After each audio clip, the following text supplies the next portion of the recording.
All right. Hello, everyone. We are so excited to have you here for the College Reunion HBCU Alumni Interview Series. And I am super excited about my guest today. My name is Dr. Carla McCullough, and I will allow our guest to introduce herself. Hey everybody, my name is Kia Smith, married Warren, excited.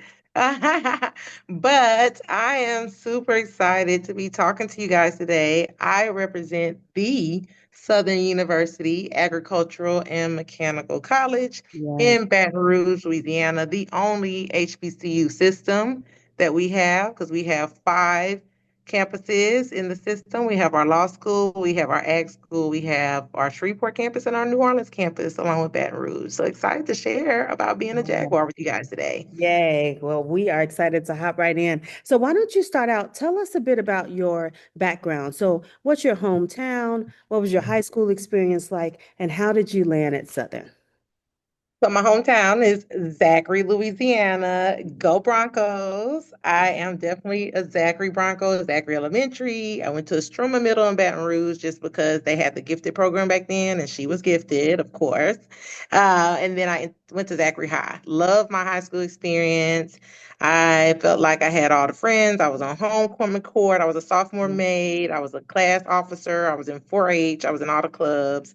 And just being gifted was great because even though Zachary didn't have the program when I had to shift over, they had an honors program, which was a really good program. And I remember loving like physics so much and my science classes and having, great science and math teachers like that were really teaching me the way I learned methodically. Mm-hmm. And so what I ended up doing is having a non-traditional high school career because Zachary was such a good school, so good that when we graduated, I was number 13 in the class and I had a 4.3 GPA because everybody was smart. So everybody above me, all 1 through 12, they're all doctors now. And back then it was predominantly white. It was not the same today. But it was such a good program that they ended up leaving the East Baton Rouge Parish school system and becoming their own school district to this day, Wow. right? And then for years, they were the number one school district in the state. And it started with us, right? But it's because we had really good teachers. And Mhm. on top of that, that along with my personal experiences, my freshman year of high school, my mom was in a tragic car accident, passed away. And so the community poured into me, right? They made sure I was okay. My poor dad, he met my mom at Southern University when they were students. They were in love. They Oh, had my sister and they had me. And then like all of a sudden he doesn't have her anymore. So they knew that the community stepped in, checked for him, checked for my sister, checked for me. And with that, the community came in and number one, told me I had a whole lot of options. They were like, "You're a smart baby, you got a lot of options. We about to put you on."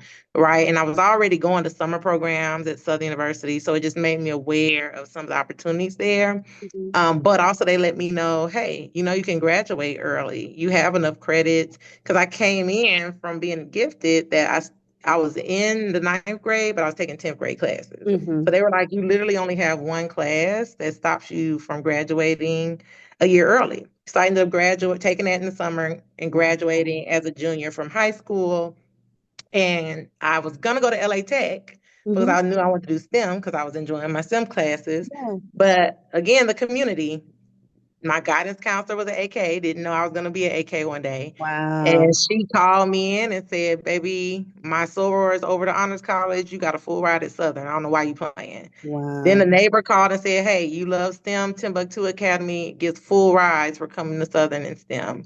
And then I saw academic scholarship online. So at 16 years old, I knew then I ain't no fool. Yeah. That's three full rides. That means Yep. I get a refund check. Yes. I guess I'm going to Yes. Southern. I'm going to Yeah. Southern. So that's how it pivoted me to go to Southern. I didn't want to go at first because my parents went there. My aunties and uncles on my dad's side went there. I'm the first really on my mom's side Hmm. to have that experience. But I still was like, it's okay. I'm gonna make my own name for my own self, Right. as opposed to feeling like I'm not gonna go to Southern because it's the family school. And I love it now because now I'm like I'm a full Right. legacy. That's what I was gonna I say. get to tell like all the people the stories that my parents told me and how like these buildings mean something and this is what happened back then.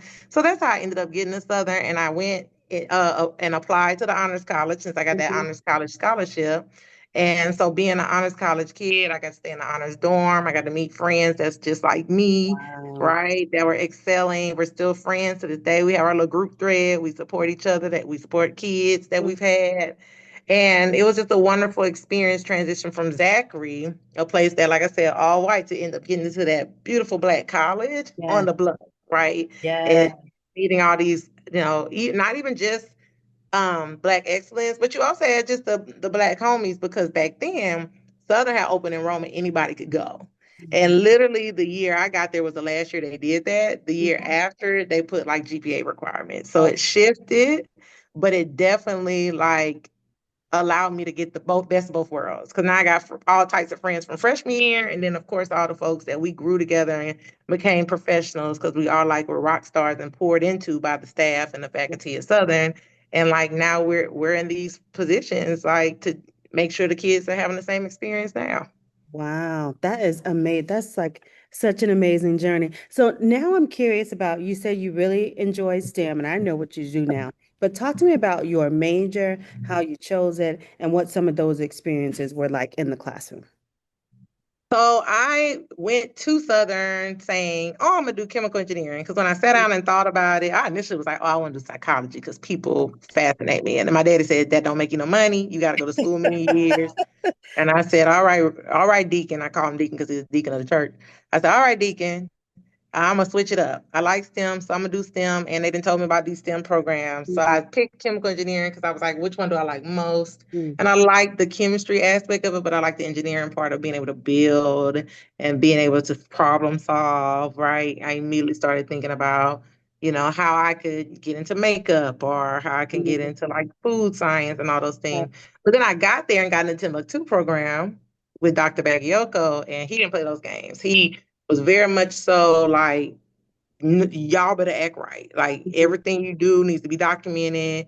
You need to have accuracy, precision behind everything you do, like completeness, conciseness. Like he was on point with teaching us at a young age how to Mhm. communicate effectively, how to show up, and how to at the end of the day be a top tier scholar. And Wow. what that did was it opened the door for like he invited us as freshmen to a few things. And then I guess somebody with a grant somewhere liked us and said, "Hey, we want to open up a few slots um, with NASA to be NASA scholars." And he said, "So what that does is it provides another full ride scholarship for you for 5 years, where NASA will pay you full ride for 5 years. The first summer you get to go to an Ivy League to do an internship and do research, and then every other summer after that you go to a NASA site and get like experience at NASA." And so I was like, "Sign me up." But then he was like, "Oh, but you got to be a physics major."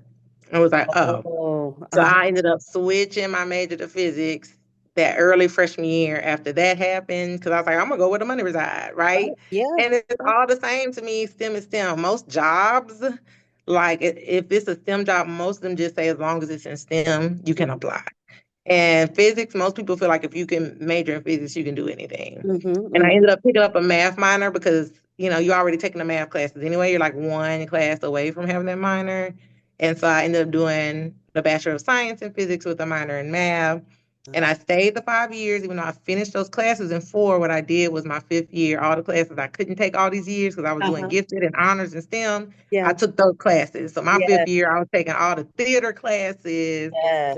you know, newscaster, anything creative. I was taking my fifth year because NASA paid for it. Right. And, and in hindsight, and now like in my day job, I'm over here making products for NASA, right? So it's super cool to be able to say that because I went to Southern, I got that opportunity because that they didn't have that opportunity for every school. Mm-hmm. That back then it was only for Southern, Spelman, Morehouse, North Carolina A&T, I think Norfolk State, and that was the only schools they provided that opportunity for. And we were the only one with like seven kids. Everybody else had like one or two. Wow. Wow. Well, Mhm. now tell me more about how your overall learnings, you mentioned it, impacted your career path. So tell us a bit more about what you do now. So what I do now, I think it started at a young age with those summer camps they put me in because I was so used to doing STEM and working in labs and problem solving that became comfortable for me. So Mm. when I graduated, I started noticing a lot of my friends in STEM were getting job offers at like aerospace companies and Right. space and defense companies. I mean, you could still go like the oil and gas or any, you could pretty much do STEM anywhere, to be honest, like tech nowadays, right? But what I ended up doing is I saw all my friends getting those job offers for that particular industry, Mm-hmm. aerospace, space, and defense, because I was a member of the National Society of Black Engineers, and we would go to the conference, and they would have all these job offers, and I was like, why am I not getting these offers? I was like, I'm gonna just do what they're doing because I know I need to get a job. I know I want to move to LA because Mm-hmm. love Louisiana, but I think my personality needs to be in a big city. And so I was like, I'm gonna figure this out. So I remember to sign up for grad school at USC, got accepted. I was like, I'm gonna just go take a class, get out there, and then see what opportunities I can have, Mm-hmm. right? In aerospace. I didn't know LA was maybe like a little baby aerospace valley, right? And that they had all these options there. Dallas is another place where it's like lots of little aerospace companies. And so I remember applying, couldn't get anything. And then one day I said, I probably am the original Karen just because I'm black. I was like, computers became a thing, Uh-huh. right? Back then, computers wasn't a thing. We was maybe in high school, but it definitely was in college. Mm-hmm. I remember writing a letter on my big old monitor screen computer that I bought with my refund check from college. And I wrote a letter. I was like, I'm about to search. Back then it wasn't Google, it was probably like Bing or something. I don't know. I Uh-huh. searched. I was like, there's a lot of my friends are working at Raytheon. Raytheon had a partnership with Southern at the time. So they Mm-hmm. also showed up a lot with Right. engagement. So it was familiar. And I was like, I'm gonna search the CEO's information. I was like, Raytheon headquarters CEO, blah, blah, blah. It had an address and a name. I wrote a letter, I printed it up, I put it in an envelope, put a stamp on that sucker, put it in the mail. Yes. And that letter was like, hi, like I just graduated from Southern. I had this GPA and my degree in physics. I was class president. I was, in NSB. I was AKA, all these things I did in college. I'm a leader. You want me. Mm. Like at the end of the day, what's up? And of course I said it in a nice professional way. And eventually, like Time. headquarters What's called up? me. Yeah, like in like 2 weeks, headquarters called me and was like, he got your letter. He wanted to say congratulations for all your accolades, and he wants to invite you to the college day because companies like this have college days where they invite the best of the best Mm-hmm. to come do a tour of their facilities, meet the managers, and then see if one of the managers is a good fit to pair them with to actually hire, right? And that's what happened. I remember meeting the man was Rob. He was a director of systems engineering, but he said he was a physics major in school and he lived for that. And he was like, I'm giving you an offer. And the only way I was able to do it too is because at the time, I also was connected with a black lady that was a recruiter. Her name was Pam. Shout out to Pam. Pam was like, I'm gonna find you a job. So when headquarters reached out to me, they was like, have you been working with anybody? I was like, yeah, Pam. So Mm-hmm. Pam scheduled my time with Rob at college day, and then boom, like I got my offer and I got to start my career as a systems engineer working on cool like radar systems for a lot of these military aircrafts, which is basically what aerospace is for those that don't know it. Like a lot of military aircrafts they were making for like the army, et cetera, right? And it was really cool, but it was my foundation into engineering. I did systems engineering, test engineering, quality engineering, materials and process engineering, since that was the classes I was taking at USC. And I decided to not finish my degree there because I didn't like coming from black school. I Mm-hmm. wasn't here for the experience I was getting. And so I was Yeah. like, my coins and time can go somewhere else. So what I ended up doing is going to business school because I knew I wanted to be a leader one day. I Mm, switched over yes. and went to business school at Pepperdine because Pepperdine had a really good like link with Raytheon at the time. And when I switched that mindset and did that, I never forget. I ended up going to a NSB conference and getting a job offer on site to work for a different aerospace company, Eden Aerospace, but as a senior engineer, Mm. right? Which I was like, yeah, let's go do that. But they were like, oh, but can you move to Michigan? I was like, ugh, all right, I love LA. I done got Mhm. my little crew, my community in LA. We was Yeah. turned up. We was at everybody's house. We was at Shamar Moore house. We was having a good time in Wow. our 20s. And then I was like, I'm gonna go get this bag because they offered me twice as much money and reload. So I did that, worked as a senior engineer for some years, got promoted like 2 times up to be a program manager. And that program management experience is what got me my offer on the spot to come to back to LA to the Boeing company, which is where I am now, working on not just military aircraft, but also space. satellites and like the Artemis space launch system and space vehicles like that. And the cool part is we also do Orca, so submarine. So we literally do everything like water, ground, air, and space. And I get to like be a part of the engineering and quality side, making sure that everybody that's on these products gets home safe to their families, and everybody that is leveraging these products for our safety. At the end of the day, like the goal is met. We're all safe and we're protected over here in the United States because of the work that we do. Wow. You just dropped so many gems. So for you students out there, particularly you high school students, there is nothing wrong with the old school handwritten letter. There is something about a handwritten letter and a stamp on an envelope, right? And because Hmm. a lot of folks don't do it, you all could bring it back. So thank you. Thank you for dropping those gems and also explaining how you networked. Networking is so important. Really connecting with folks, remembering their names, being personable, all those things will get you far. So thank you. Mhm. That was amazing. That was amazing. So now take us back to your college experience. Now you can only pick one. Tell us what was the best part of your college Mm. Mm. experience? Oh my God, I had so many good ones. I can only pick one. Hmm. I didn't even tell y'all how I was in the gospel choir hitting those Oh, notes. yeah. Oh, talk about that. I was also in the gospel choir. Say more. You I can have loved two. You can it. have that one and then one more. Okay, great. I would say pledging, aka. So the chapter at Southern University for Alpha Kappa Alpha Sorority Incorporated is the Beta Psi chapter. Um, Beta Psi is one to be reckoned with. That is literally what we are. We knew that coming into it, and at the end of the day, we have a standard, and it's really to me part of my journey because the reason I was able to get so many of these jobs isn't just because somebody liked me. You still got to go through an interview process. Right. And guess who trained me to interview well? Mhm. AKA, right? It is. Just who trained me on how to be presentable in my image and look, AKA, right? And I pledged in college, and people make the word pledge sound so bad, but it's actually really good because you're pledging your time and your energy to this organization, but they're in turn training and developing you to make sure you can represent them well. Right. And so to me, making that pledge actually improves you as a person because you're learning things and you're growing in a direction that you might not have grown because you wouldn't necessarily have had those teachings and learnings or those role models. And when you see these women and these members for years pouring into their community, their educators, their doctors, their lawyers, you see them like fighting against our odds, being the first Black woman to this and that and this and that. I tell you one cool thing, even when I was got to Boeing, the first project I worked was a Starliner, which was the spacecraft that, was going to space, circling around and back, and then dropping in the ocean with the big parachute. At the time, the astronaut that was being trained to go was a soror, a Black woman, Dr. Janet Epps. Wow.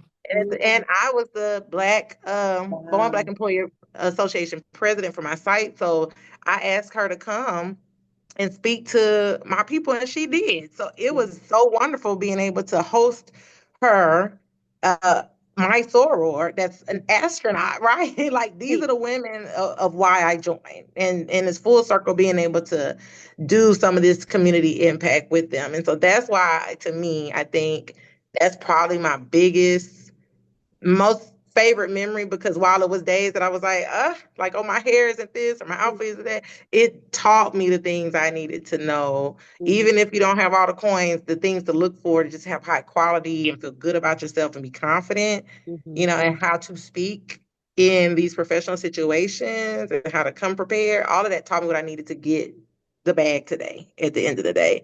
And so Wow. I'd say that's probably my favorite memory. Plus, it was fun being able to step and stroll and strut and all the things at the probates, right? And Mhm. throw the parties and all. But it was also great giving to the community. I remember one of our community service projects because one of the targets was the Black family that year. Mhm. Our targets change every few years with different administrations. And I remember very clearly as a college student with my line sisters, we adopted a family, and that family like basically didn't have much, was basically homeless.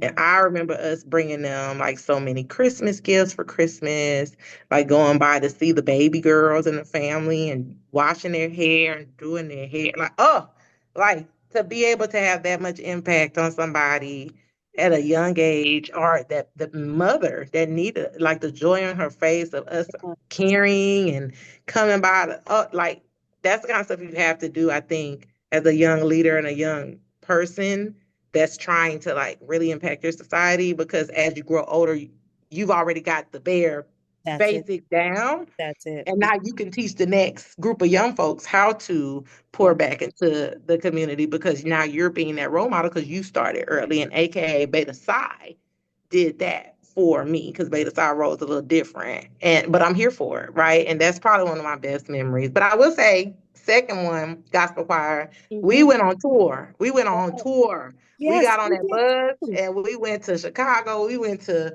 like, so many places, all these states to perform. Honey, having to drink them teas with honey and lemon. Yes. But it was a good time. We recorded an album. Still to this day, we have, like, our album out there. And you can see me in my robe on the end, Okay, like, now I gotta look for it. You know I'm gonna find it. Okay. yep, yep. Southern University Interdenominational Gospel Choir under Mr. Reginald Collins, who still works in administration today at Southern University. So, and the choir has, it's changed and evolved over the years, but guess what? They just got nominated for a Stellar Award, so they going to the awards, honey, to see if Yes, they how win. so? Wow, wow. Hmm. That's amazing. Yep. That's amazing. Great memories, though. So many things. You're telling us so many things about why HBCUs are amazing. So, on Mhm. that, what advice would you give to young people today about furthering their education? I would tell them, I know it might be like a lot of information, or it might be scary, or you might not feel like it's for you, but I just say give it a shot, give it a try, and just be full out, like 110%. Take it serious. Don't just listen to what people are telling you, take notes. Yeah, Don't just, like, when they tell you about a program, don't just be like, oh, that sounds cool. Get the name, Google it. yeah, Find out who's running the program, email them, yeah. contact them. All that's probably, like, on the internet. They Mm-hmm. got an application, fill it out. Just do it right then and there. Because if you wait, you're gonna forget, you're gonna miss the deadline. Like, just go ahead and do it. If that person's energy speaks to your soul, ask them for their LinkedIn, ask them Yep, for their Instagram. that's it. They probably will be, you'll be able to continuously get that energy, in the spaces that you need, right? Mm. Because you felt it. That's the discernment of feeling those things.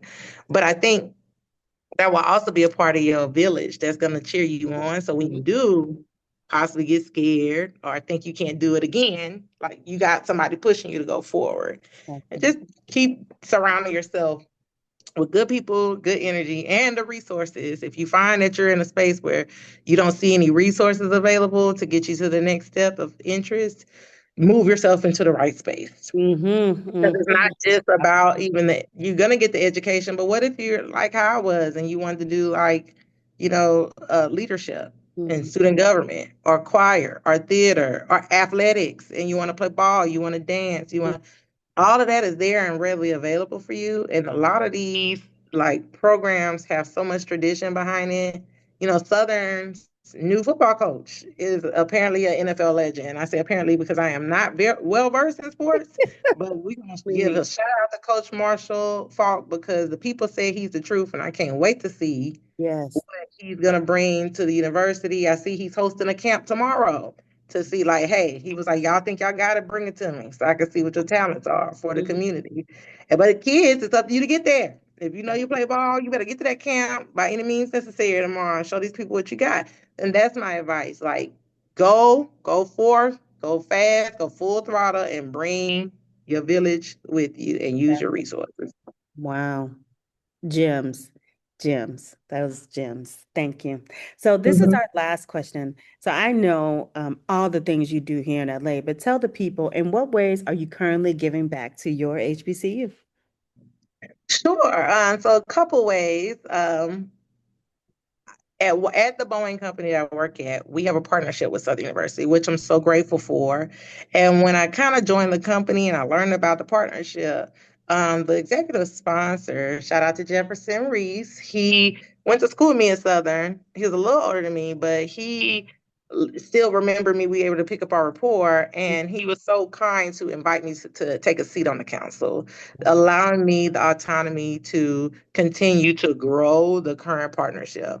So now at this point in time, we got a plan every semester, and we make sure that plan is aligned with the university leadership, with the deans of the college, and we get our volunteers at the company, and we go out there and we do the things, whether we're teaching them how to write resumes, doing mock interviews with them, whether we're hosting a mixer so they can meet some of the people like us that are in our careers so they can learn about whatever it is they particularly do, right? Because there's different types of engineering, there's different types of ways to work in aerospace. You can be a business person and be a program manager. You can be a finance person and manage our budget, right? And so there's people, you can be an HR person, right? And help with the hiring. There's people that are on our team supporting Southern University from Boeing that's teaching them that. And so that is one way through that engagement with my company. And through that, I personally have been able to hire at least over 10 Jaguars. I've given over 10 Jaguars jobs as a manager. So I'm excited about that. Probably like closer to 20, to be honest. And anytime I have a bad day, my husband says, ma'am, you can't have a bad day because you put like millions of dollars in the Black community by the people you've hired yourself. And I'm like, you're right, babe. Thanks. Shout out to my husband. So another way is I'm active with the Alumni Mhm, Association. I'm a part of the cohort for CATRA, mhm, of Southern University 40 under 40. I was installed as an honorary member of uh, Beta Gamma Sigma, which is the business society. The Honors College keeps me on speed dial and recognize me as well for mhm. my work with supporting those students. Top JAGS is a program that I help to support. And as an alumni, I'm an active member of the Alumni Association. And as of Mhm. yesterday, I am Yeah. now the new president Yeah. of the Los Angeles Alumni Association. So Congratulations. thank you. I will be here for 2 years. So get ready to rumble, guys. I told the people it's the twirl administration. We're about to twirl. So either put your seatbelt on, let's go, or go ahead and move to the side. Somebody else come because we got to do what we got to do for these kids Yes. and for this university and make sure LA, which has the second largest school district in the United States, has a shot at getting these students over to the best HBCU ever. So not only am I doing work through the Alumni Association and through my job, I also do the work through my own nonprofit, Mhm. Cornerstone. We throw events for the community. I have my brand, The World of Kia, that I do on my podcast. So you can Yes. follow at The World of Kia or go to www.theworldofkia.com. But I make sure to highlight HBCU and Southern University folks that are doing great things on my podcast. I make sure to post about it on my page. I make sure to throw community events through my Yes. company, right? So much Um, time. and so we have a quarterly HBCU mixer in Mhm, LA. You've invited me to support the UNCF efforts. So I'm mhm. excited about that. I'll be coming on next week on Juneteenth Yes. to support. And then I also get to connect with other organizations locally, whether it's D9 orgs, whether it's other nonprofits, where we actually will throw like wellness activities, awareness activities, even scholarship fundraisers. I supported like a big scholarship fundraiser, Fish Fry, Mhm. to make sure the kids are getting scholarship money to go to school. So those are a little bit of the things off the top of my head. But like I said, if y'all want to see more, see all the events I do, go to my social media, Instagram, or go to my webpage because it comes out like a well-oiled machine. Yes. So if you miss one thing, there's another one coming out because I'm always have something on the books because at bare minimum, at least it brings us together as a community. We Yes. can meet each other and try to pour into each other's projects and support each other, whether it's the alumni or even the kids, right? Trying to become alumni one day because the goal is Mhm. to get these degrees, right? And then, and at the end of the day, Jefferson mentioned the other day, I can't wait to vote for you one day for the national Yes. presidency. I was like, well, honey, maybe when I'm 50, we'll see. We're gonna work it out. Love But it. it's been a blast being able to like really go out there and live my purpose. I'm supportive to have and happy and grateful to have a partner that is, I don't want to say the word allow, but kind of cheers me on That in part. these Mhm. places because that doesn't always happen. Sometimes you feel like you can't go full throttle because the people in your circle won't allow you, and sometimes you won't allow yourself. You have barriers Right. on yourself, which has happened before. That imposter syndrome can sneak in, but I am grateful for those that are like, nope, ain't no imposter syndrome. Come on, do what you do. This is Mhm. your magic. Go on and push. And at this age too, I'm like, even if there's folks that don't feel that way, oh well, because I'm about to push because I got some things to do and I want to have impact. And that's what we doing. It's all about impact moving forward. That is it. Well, I'm just beyond grateful. All of the gems that you dropped, not only about your educational background, but the connections between STEM and also the arts, right? Mhm. And you're doing amazing, amazing work. So I'm excited to be able to spotlight you, and I can't wait to see what you do next. Thank you, Carla. I'm excited for all the Yes, things we're going to do together because I'm yes. thankful that you came into my life. So thank you. Same. Well, I am grateful, grateful, grateful for you. Thank you so much. Thank you. Bye, everybody.